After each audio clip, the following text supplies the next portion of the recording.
This isn't about roster depth, it's about survival. Because when you lose a piece of your rotation before the season even finds its rhythm, when the name is Cody Ponce and the news isn't just a trip to the injured list, it's surgery, season over, you're not managing anymore, you're reacting.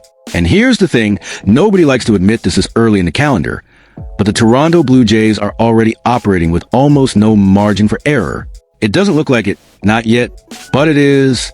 And then this proposal shows up almost like a reality check.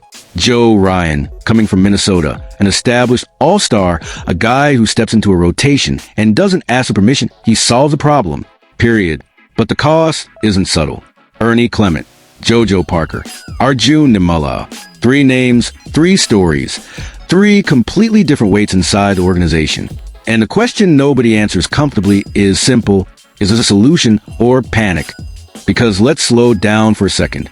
Joe Ryan isn't a project. He's not a developing arm. He's a finished product. He gives you innings. He stabilizes games. He anchors a rotation that, right now, feels fragile.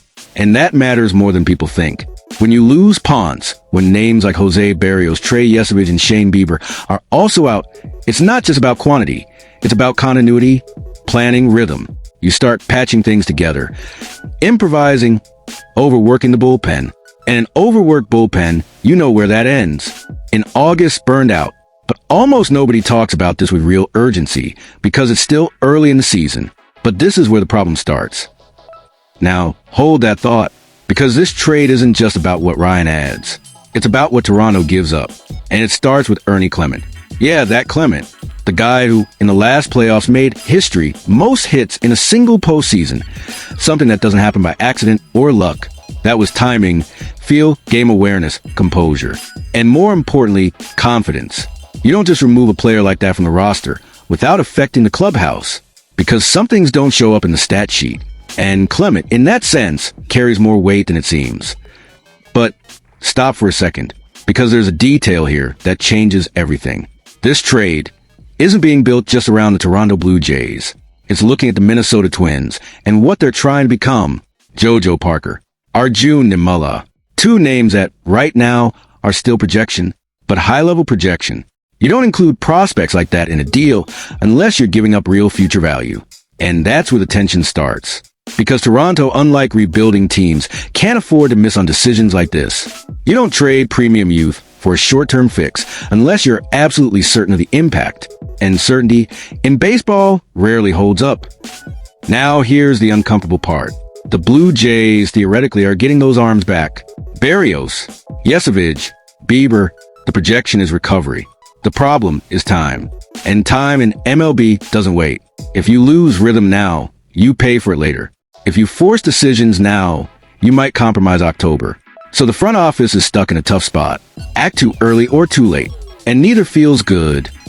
And that leads to the question nobody wants to say out loud. But what if the problem isn't actually the rotation? Think about it. The team started slow, but didn't collapse. There's still structure, still talent, still a real expectation competing for a World Series. So, do you make a big move out of real need or out of fear that the need might grow? Because those are not the same thing. Not even close. And there's another angle that's easy to miss.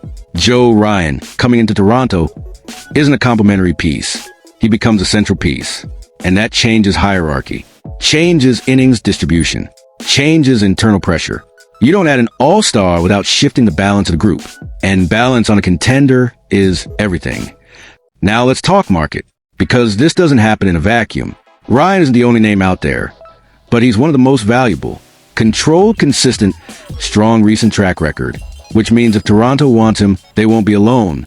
And when there's competition, the price goes up, always. So maybe this package that already feels heavy is just the starting point, and that changes the risk entirely.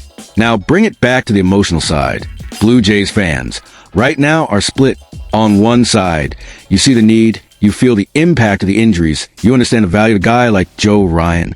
On the other, you look at Clement, you remember the postseason, you look at Parker, Nimala, and you think, are we giving up too much too soon? Because nobody wants to repeat the classic contender mistake. And the league's history is full of it. Teams that, in a rush to fix one issue, created a bigger one. And here's the raw summary, no filter. Toronto gets immediate stability. Minnesota gets the future. That's it. Simple. But simple on paper is never simple in reality, because immediate stability only matters if it takes you further. And the future only hurts when it turns into a star somewhere else. Now think about this. If the pitchers come back healthy, if the rotation naturally rebuilds, if the team finds its rhythm, what does this trade become? Excess. Expensive excess. But if injuries linger, if performance dips, if you're short on arms in a key game, then this trade becomes a missed necessity. And that cost is different. See the point? This isn't about right or wrong. It's about timing. And timing decides seasons. And one more thing. This deal, as it's structured, carries a message. Toronto is willing to sacrifice meaningful pieces to protect the present. That inside the clubhouse, around the league, and the market doesn't go unnoticed. So the final question isn't whether Joe Ryan is worth it. He is. The question is, do the Toronto Blue Jays need him right now? Or are they just afraid they might need him in 2 months? Because that answer changes everything. Drop your take. Would you make this trade as it stands, or hold and trust what's already there? Because a decision like this doesn't just echo today.